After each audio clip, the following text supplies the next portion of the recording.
vous donner. Les incroyants ne voient-ils pas ces athées et ces agnostiques, ces gens qui nient l'existence de Dieu, ne voient-ils pas? En d'autres termes, Dieu s'attend à ce qu'il voit, à ce qu'il puisse voir, être témoin, que le ciel et la terre étaient soudés à un moment de la création et que nous les avons séparés.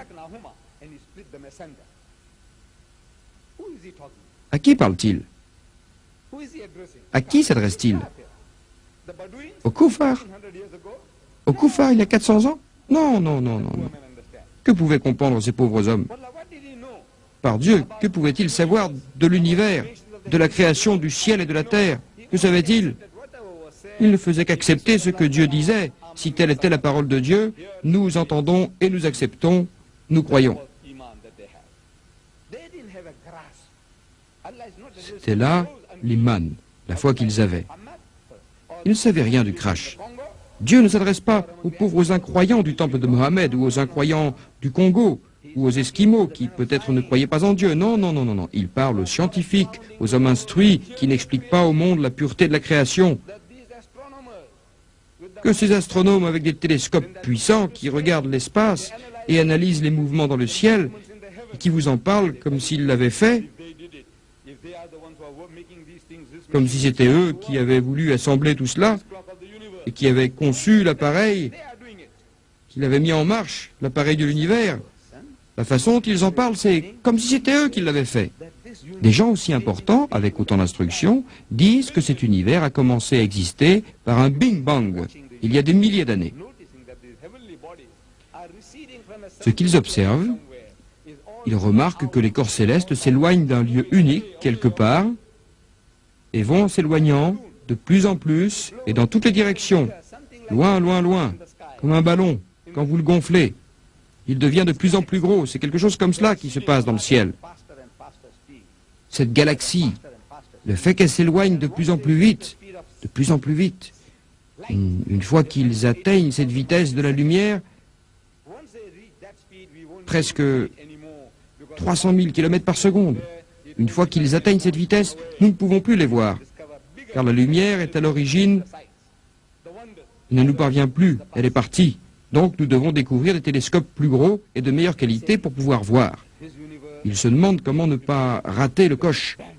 Donc vous voyez, cet univers a commencé d'exister par un Big Bang. C'est la théorie du Big Bang. Qui dit ça?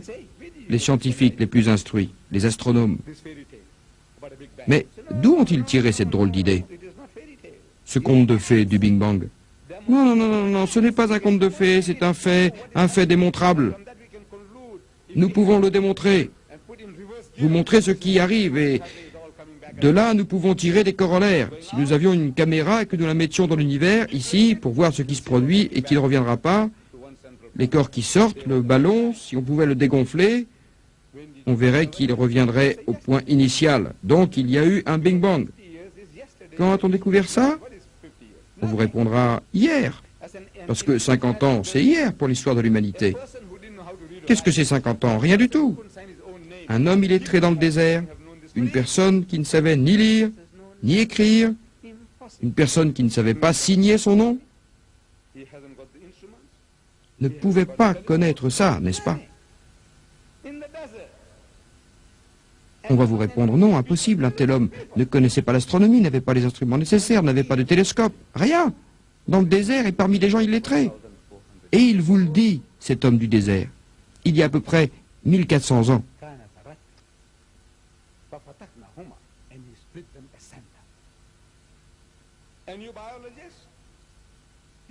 Et nous les avons séparés. Et vous doutez encore? Il y a des gens qui étudient les mononucléaires, les micro-protozoaires, les amibes. Ils disent, vous savez, la vie au début était dans la mer, dans l'eau. Sans cette eau, pas de vie. Et ils ajoutent, regardez, nous regardons en arrière, dans le temps, dans l'espace, c'est comme ça que la vie a commencé. Dans le temps, quand l'eau était une masse, il ne pouvait rien y avoir de vivant ici. Tout était en ébullition et il a fallu des millions d'années. Les niveaux d'eau montaient et descendaient, le niveau d'eau montait et descendait, refluant, et la vie a commencé. Ça a pris des millions d'années, des germes, des protovies, et tout cela a commencé. À un moment, il n'y avait rien, et tout a commencé. D'où la vie est-elle venue? On dit que c'est de l'eau. Alors une action chimique, le soleil a joué son rôle, et la vie a commencé. Comment avons-nous découvert cela? Hier. C'était il y a 50 ans, c'est hier dans l'histoire de l'humanité. Et un homme illettré dans le désert ne pouvait pas connaître ça. Non, non.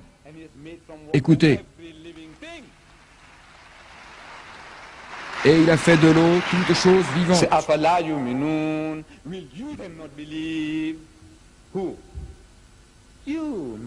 Ne croirez-vous pas? Qui? Vous, les scientifiques. Vous, les gens instruits. Vous, les koufars.